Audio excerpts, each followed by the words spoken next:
how do we do our research into finding a really good, credible doctor, and how do we find out their background, like if they've had problems in the past? How do we find that out not being a doctor? That's number one. Number two is we have to admit, like, I want to have doctors like you and Dr. Ordon around. Like, there are great doctors out there, but we have to admit, just like there's good people and there's bad people, there's some bad doctors out there. And like, I've had the experience where, you know, a couple weeks ago, I went with my husband to the ER, and he has epilepsy, and he had seizures, and he left with a medication for bronchitis, which doesn't make sense. They didn't want to hear, it's like, no, we're gonna check you, did whatever they did, and we're telling them what's going on, and they don't take the time to listen. So, you know, you have those kind of scenarios where doctors don't listen, and, you know, you're at the ER, and they're rush, and they just go quick. I don't know if that's one of the things that they take on too much.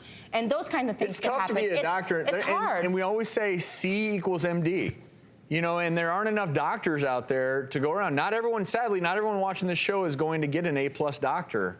It's the sad reality. How do we find those doctors that we can trust? Well, you should do your homework. If you have a back problem, you want to do your due diligence. How do we do that? Well, you go online, you check this doctor, and you check his status, his license status with the given state that he practices, and part of that, it lists if he's had any misconduct, professional misconduct. And references and word of mouth cannot be overstated as well.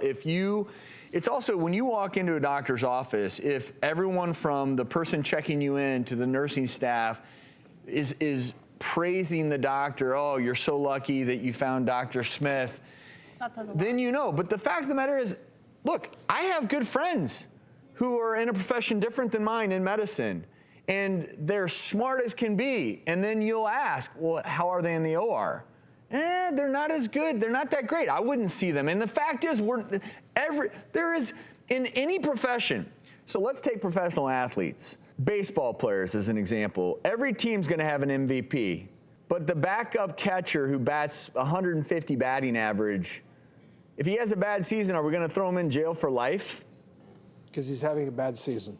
I'm telling you right now, it's so hard to be a good. It's so different though, Dr. Travis. It's not. It's not. You have a huge responsibility because you're dealing with life. It's life and death. Right, but my point is, not everyone's an MVP on a baseball team. Not everyone has a great game. Not everyone has a great day. LeBron goes out and sometimes has a game. And my point is that in medicine, we don't have enough good doctors to go around. I wish we did. I wish everyone was great. And the sad reality is that's why we need to have systems in place. And I'll tell you, in most cases, the checks and balances do a really good job. They do. The reason that we wanted to talk about this is because now you're going next level here where if... Do you think this will scare doctors to perform? And like, I'll tell you unequivocally right now, if you're in a field where there's a 20% chance per year that you're going to go to court, you would have to question whether or not you would tell your kids to go into that profession. Rosie, that's just the reality. We can relate as physicians that if somebody has an outcome that's not optimal, they're immediately assumed that something went wrong, was done wrong, and that's not the case. No, because there's always a risk when you go to surgery. That's right. That in spite, the best surgeon having his best day will have problems and complications and less than an ideal outcome, because that is the nature of medicine. You know how they call things a chip shot? So take a Tiger Woods. When he came back and he started chunking chip shots, and everyone's like, it's just a chip shot. The reality of life, the reality of medicine is that there are going to be mistakes made. And when we start criminalizing that behavior, I think we really have to take a long look in the mirror. I don't know the exact